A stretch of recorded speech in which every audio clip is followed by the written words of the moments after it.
There's a shooting at a car and you know there's a child in the car. That doesn't make any sense.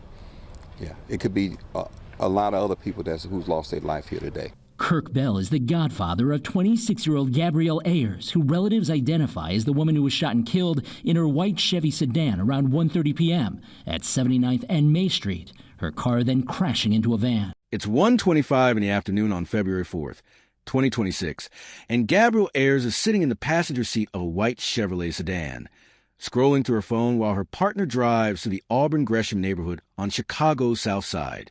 In the back seat, their baby daughter, not even a year old yet, is quietly sucking on a lollipop. It's just another Tuesday afternoon, running errands, living life. But in the next 60 seconds, everything is about to change.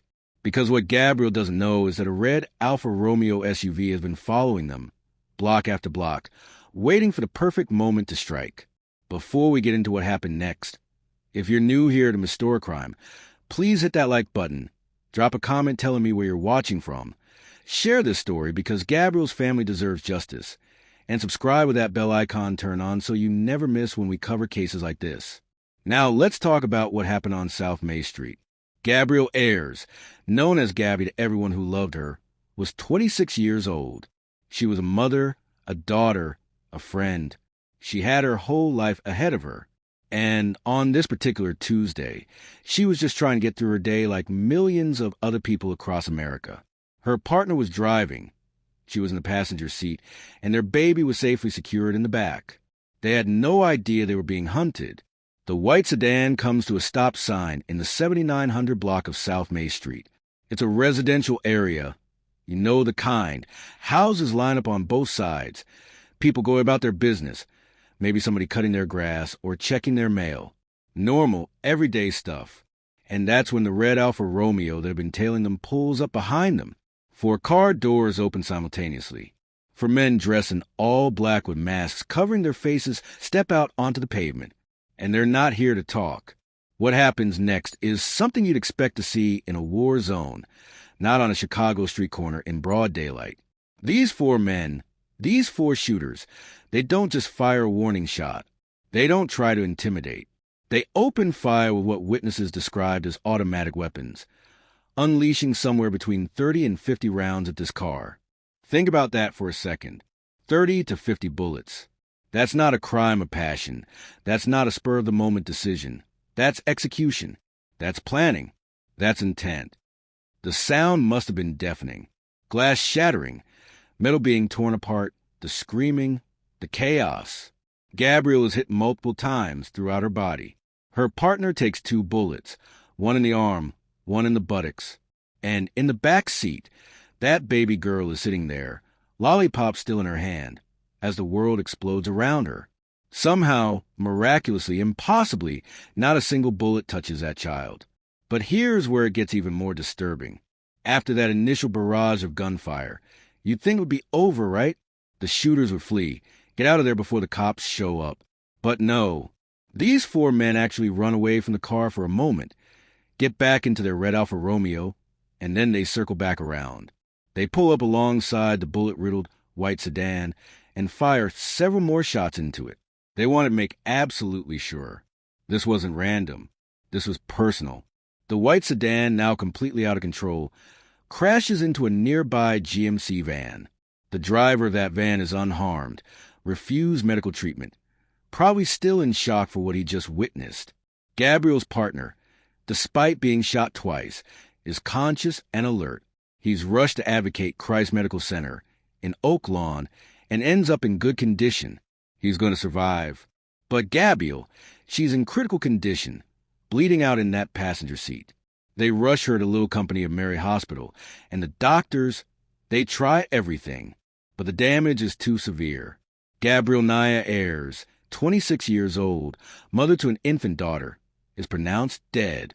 Now let me paint you a picture of the aftermath, because this is where the true horror sets in. A bystander who was nearby during the shooting actually recorded video on their phone. In that video, you can see the devastation, the shattered car, the chaos. And then the camera focuses on the back seat, and there she is, a baby, less than 1 year old, crying, still holding that lollipop. That image, that single frame, tells you everything you need to know about how senseless this was. For grown men with automatic weapons opened fire on a car with a baby inside and didn't care. Kirk Bell, Gabryel's godfather, spoke to the media in the days after her death, and his words cut right to the heart of it. He said, "What's the purpose of shooting at a car when you know there's a child in the car? That doesn't make any sense." And he's right. It doesn't make sense. But here's the thing. We're going to talk about what might have led to this, and I want you to stay with me because this is where the story takes a turn. Investigators began piecing together what happened in the hours before the shooting, and according to unconfirmed reports, Gabryel's partner, the driver of that white sedan, had posted his location on social media just prior to the attack. Now think about that. In today's world, we share everything, don't we? We post where we're eating, where we're shopping, where we're hanging out. Most of the time, it's harmless. But if you're involved in something, if you've got enemies, if there are people out there who want to hurt you, broadcasting your location is like painting a target on your back. And authorities believe this shooting was retaliatory, that it was rooted in ongoing disputes. We don't know all the details of those disputes. We don't know what the beef was about, who was involved, what led to this level of violence. But what we do know is that 4 men decided that whatever happened between them, and this driver was worth taking a life over, worth risking the life of an innocent baby over, worth turning a residential street into a shooting gallery in the middle of the afternoon over. The scene itself told investigators everything they needed to know about the severity of this attack. When police arrived, they found more than 50 evidence markers on the ground, each one marking a shell casing, a piece of evidence, a reminder that 50-plus bullets were fired in this residential neighborhood. 50 bullets. The white sedan looked like Swiss cheese, windows blown out, bullet holes riddling the doors and frame. It's a miracle anyone survived at all. The 4 shooters jumped back into that red Alfa Romeo and disappeared. And here's what makes this even more frustrating. This happened in Auburn, Gresham, literally 1 block away from St. Sabina Church. If that name sounds familiar, it should. St. Sabina is led by Father Michael Flegger, a man who has dedicated his entire life to fighting gun violence in Chicago. For decades, he's been on the front lines, organizing protests, holding vigils, demanding change. And this shooting happened practically on his doorstep. Miracle that baby was not shot. It's a miracle. So they saw, the young man and the woman shot up in the car as they were trying to get the baby out. But they gave the baby immediately to the police, and the policewoman took it in her car and was holding it. It's like the shooters were sending a message. We don't care about your activism. We don't care about your community efforts. We're going to do what we want anyway. Chicago in 2025 actually had some good news on the crime front. The city recorded 416 homicides, the lowest number since 1965. That's a 29% decrease from 2024. For the first time this century, there were fewer than 2,000 shootings citywide. Progress was being made. Communities were healing. And then February 4th, 2026 rolls around, and Gabryel Ayres becomes one of the first homicides of the new year. A brutal reminder that despite the progress, the work is far from over. Now here's where we are today, February 6th, 2026. 2 days after Gabryel was killed. And guess how many arrests have been made? 0. Not a single one. For men caught on video, witnessed by multiple people, left behind over 50 shell casings, and they're still out there walking free. The red Alfa Romeo hasn't been found. The shooters haven't been identified publicly.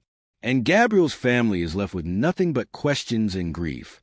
Cook County Crime Stoppers is offering up to $10,000 for information leading to arrests. $10,000. Chicago police detectives from Area 2 are investigating. They're reviewing surveillance footage from nearby buildings. And trust me, in a residential area like that, there are cameras everywhere. Ring doorbells, security systems, traffic cameras. Somebody caught something. The question is whether anyone will come forward. And this is the part that haunts me about cases like this. In communities that have been traumatized by violence for generations, there's often a code of silence. People are afraid to talk, afraid of retaliation, afraid they'll be next. And I get it, I really do. When you've seen what happens to people who cooperate with police, when you watch your neighborhood turn into a war zone, self-preservation kicks in. But here's the reality. As long as that fear exists, as long as people stay silent, these shooters win. They get away with it, and they'll do it again. So here's what I need you to think about. What makes a person capable of firing automatic weapons at a car with a baby inside?